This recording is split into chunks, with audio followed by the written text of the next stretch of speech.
হাতের কাছে থাকা মাত্র কয়েকটা উপকরণ দিয়েই যদি এরকম মজাদার একটা কুকিজ বানানো যায় তাহলে তো কোনো কথাই নেই। এই কুকিজগুলো খুব অল্প সময়েই তৈরি করা যায় আর বাচ্চারা অনেক বেশি পছন্দ করে এই কুকিজগুলো। হ্যালো এভরিওয়ান, আসসালামু আলাইকুম। Welcome to Arus yummy kitchen. সবাই কেমন আছেন? আশা করি সবাই ভালো আছেন। আলহামদুলিল্লাহ, আল্লাহর রহমতে আমিও ভালো আছি। মজাদার এই কুকিজটা তৈরি করার জন্য প্রথমেই একটা বাটিতে আমি নিয়ে নিলাম একটা ডিম, চিনি দিয়ে দিলাম 30 গ্রাম, সামান্য একটু ভ্যানিলা এসেন্স দিয়ে দিলাম।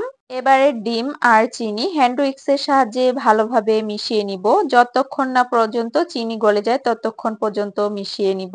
চিনির দানা ভালোভাবে গলে গেলে এরপর আমি এখানে অ্যাড করব 50 গ্রাম মধু।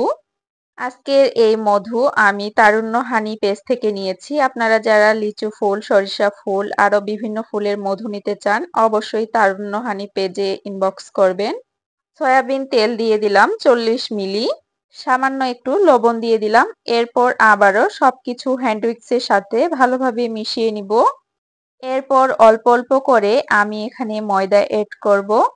আজকের এই কুকিজের ব্যাটার তৈরি করতে আমার মোট 150 গ্রাম ময়দা লেগেছে। আমার আজকের এই কুকিজ বানানোর ভিডিওটা আপনারা কে কোথা থেকে দেখছেন অবশ্যই কমেন্ট করে জানাবেন। ফেসবুক থেকে প্রথমবারের মতো দেখে থাকলে প্লিজ আমার পেজ ফলো করবেন, আর ইউটিউব থেকে দেখে থাকলে প্লিজ আমার চ্যানেল সাবস্ক্রাইব করবেন। আর যারা অলরেডি আমার ভিডিওগুলো ফলো করেন তাদেরকে অসংখ্য ধন্যবাদ। আজকে আমি এই কুকিজের জন্য বড় সাইজের ডিম নিয়েছিলাম, তাই আমার 150 গ্রাম ময়দা লেগেছে। আপনাদের ডিম যদি ছোট হয় সেক্ষেত্রে ময়দার পরিমাপ একটু কম লাগতে পারে। এবারে কুকিজের মিশ্রণ আমি পাইপিং ব্যাগের মধ্যে ভরে নিলাম। পাইপিং ব্যাগের মাথার অংশ আমি সামান্য পরিমাণে কেটে নিলাম। ওভেন ট্রের মধ্যে আগে থেকে বেকিং পেপার বিছিয়ে রেখেছিলাম। এবারে কুকিজগুলো আমি ইচ্ছে মতো বানিয়ে নিব। আমি কিছু কুকিজ ছোট সাইজের করেছি আর কিছু কুকিজ বড় সাইজের করেছি। আপনারা চাইলে সবগুলো কুকিজ ছোট করতে পারেন, বড় করতে পারেন, মাঝারি করতে পারেন আপনাদের ইচ্ছে মতো। এই তো সবগুলো কুকিজ বানানো হয়ে গিয়েছে। এবারে কুকিজগুলোর উপর দিয়ে পাউডার সুগার দিয়ে দিব।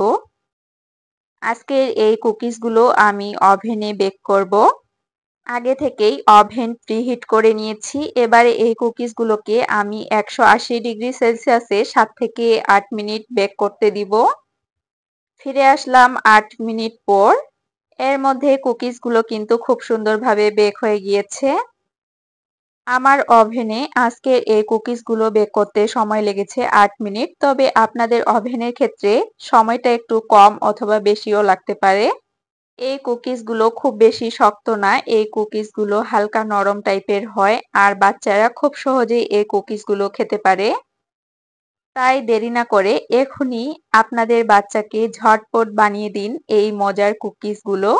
আপনারা চাইলেই কিন্তু এই কুকিজগুলো ঝটপট বানিয়ে মেহমানদেরকে চায়ের সাথে পরিবেশন করতে পারেন। এই কুকিজগুলো কিন্তু আপনারা চুলায়ও বেক করতে পারেন, তবে সেক্ষেত্রে সময়টা একটু বেশি লাগবে। আজকের এই কুকিজের ভিডিও আপনাদের কাছে কেমন লাগলো তা অবশ্যই কমেন্ট করে জানাবেন। ভিডিও ভালো লাগলে লাইক, কমেন্ট এবং বেশি বেশি করে শেয়ার করবেন। সবাই ভালো থাকবেন, সুস্থ থাকবেন। আজকের মতো এখানেই বিদায় নিচ্ছি। আল্লাহ হাফেজ।